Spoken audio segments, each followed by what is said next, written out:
The best knee exercise you're not doing, but should be for runners. If you're a runner struggling with knee pain or just want to prevent it, this video could change your training. Most runners hit the leg press machine, maybe they do some squats or maybe some lunges, but then wonder why their knees still flare up. I'm going to break down the most overlooked exercise that protect your knees and actually improve your running mechanics.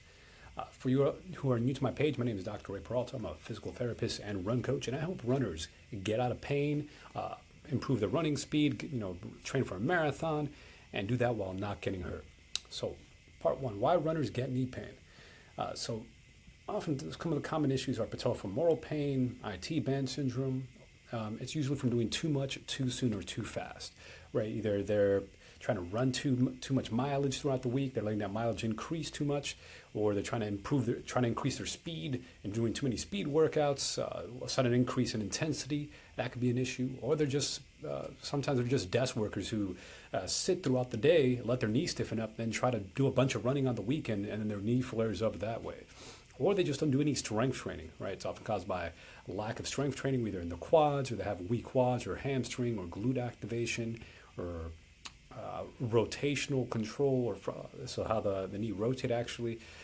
So these are many factors that come into play as to why a lot of runners get knee pain. And that being said, you also have to always look up and down the chain, because sometimes it'll be coming from the ankle, a hip issue, or even the back can affect the knee. So what most runners are doing wrong. Overlines. A lot of runners just don't do any strength training at all. And those that do sometimes just do random strength exercises that they find on Google or YouTube. They're just winging it and thinking that their knee pain is just going to get better. They will do basic exercises, leg press, squats, and lunges. Now, nothing wrong with the basics, but oftentimes they're missing other big key components in movement. They're missing rotational movements, right? So it's not just forward and back. Yes, running, you go forward, but there's actually some side to side and rotational movements you have to train as well. So they oftentimes ignore the rotational control. They don't train the joint to end range for certain movement patterns, especially if you're already dealing with knee pain. And they oftentimes don't train that frontal plane, that side to side control of the muscles that support the knee. And they often ignore isometrics and tendon-specific loading strategies. So what are the best knee exercises that you're not doing if you're a runner? So many runners don't do one of my favorite exercises is the step down. There's the couple variations. One, you put your foot on a box and you let the other leg kind of drop down. So they call it lateral step down, or you step forward down, almost like you're climbing downstairs, but you just stick on a box or step, usually about 8 to 10 inches box, or even a 12-inch box. You're on that box, you slowly do a single leg step down, slow and controlled, about 3 to 5 seconds. You'll make sure your hips are controlled. It's going to teach you how to kind of do eccentric control, or teach a deceleration pattern to help you load the leg, control the quad and glute under control, which will strengthen your knee when you're running. So when your foot hits the ground, again, it's able to absorb shock or impact loading.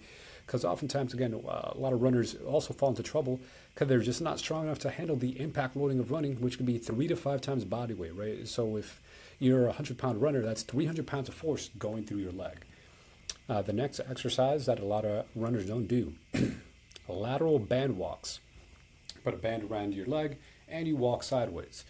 You could also put it around your foot. Make sure your feet are kind of pointed forward as you're walking side to side. It's going to be essential for hip and knee alignment and stance phase training. So when you're running, there's a phase in the running gait cycle where your foot is in stance. So it's going to help you have proper stance phase control. And if that's easy, you could do the lateral band walk with a weight. You could hold like a kettlebell, 2 kettlebells. So you're essentially doing like a lateral farmer's walk, if you know the farmer's walk exercise, but essentially you're just grabbing weight plus the band around your legs and you go side to side. A next exercise that a lot of runners don't do is doing isometrics, and a big fan of that is called the wall sit. Now you may know the wall sit, where you put your back on the wall, you hold it, knees at 90 degrees of knee flexion, but you could do it with the heels elevated. So then you plantar flex your foot, so your foot is elevated. That's to put additional loading on your ankles, plus the quad and Achilles tendon have to work a little bit harder because now you're changing the joint angle. And that's going to be really beneficial for those who deal with reoccurring runner's knee pain. The isometric loading is going to really help load up the tendon around your joints, both at the knee and the ankle. Great exercise here. Another exercise a lot of runners don't do is terminal knee extension with a band. This is where you take the knee to end range. You put a band around the knee or a cable machine, and you just kind of stand and hyperextend the knee against the band or the cable machine. Restores terminal knee extension strength for proper knee health. Another exercise that runners miss is the Copenhagen side plank. This is where you elevate your leg, your top leg, like on a chair or something, and it's going to strengthen the inner thigh, your adductor muscle. It's crucial for frontal plane control. Again, as you're running, you need that frontal plane control to control your pelvis, which is going to influence your knee. And the Copenhagen side plank is a great exercise. It's going to strengthen your core and your adductors, which will protect your knee. Next exercise, the Nordic hamstring curl. See, the hamstrings are really important. A lot of times runners actually have weak hamstrings. They think their hamstrings are good enough, but when they get it measured, sometimes they're surprised as it's such a big difference. Usually you want to have like a good quad to hamstring ratio. Some people say it should be like about 60 to 70%, some people 80%, but it definitely should be at least say about 70% or so, like 65, 60, 70% of that the hamstring should be compared to the quadriceps. But some people have their hamstrings so weak that it's like less than half, or like a third of it, like 30% of the hamstring compared to the quad. No, you should definitely improve your hamstring strength. If you're not sure, you could definitely get a test out. But the Nordic hamstring curl is a great exercise. Strengthen the hamstring. If you're not familiar with the Nordic curl, this is where you're kneeling. You could hook your feet up against like a bench or a Nordic stick or a Nordic platform machine and do the Nordic curl, slow eccentrics. You lower yourself, your torso, and then you bring yourself back up. And it's going to be great for strengthening the hamstrings, which will help to protect the knee. Another exercise a lot of runners miss is the single leg deadlift. Romanian deadlift is going to help with stability, right? Because you're on your single leg, and running is oftentimes talked about as a sport that's a series of single leg hops, right? So you want to make sure you have single leg stability and strength. So single leg deadlift is a great exercise, and you can do the single leg deadlift with a knee drive. So as you're going down to the single leg deadlift, that floating leg, the swing leg, comes up into a knee drive.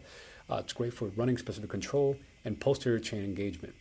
The next exercise is rotational lunge, is where you drop into a lunge, but then you actually rotate or you twist your body. You can hold a weight. It's going to be good for good rotational control, strengthen your hips, strengthen your core.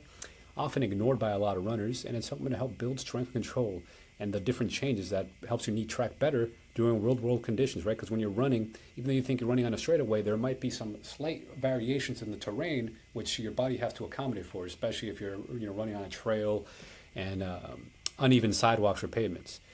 And the next exercise in the 90-90 shin box stretch, or the hip shifts, is where you go on the floor, you swivel your hips 90-90. It's good for hip rotation to reduce torque stress on the knee. And the other exercise is hip cars, or controlled articular rotations. This is where you're like on hands and knees, and you're taking the leg through like a fire hydrant and different ranges of motion of the hip to try to restore full hip range of motion. It's going to be very important for runners, because one, you want proper hip extension to help you propel forward as you run. And if you're lacking the hip motion, oftentimes it's going to put more stress on the knee joint. So how do you use these in your training? You're like, okay, these exercises sound nice. How do you use them?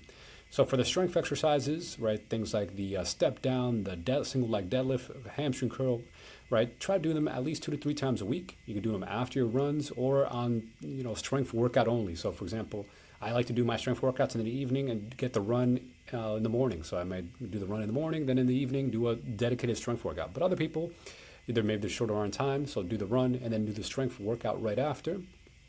You can take a few minutes of rest if you need it, but still have a good quality strength workout. Focus on slow, controlled reps and the isometrics.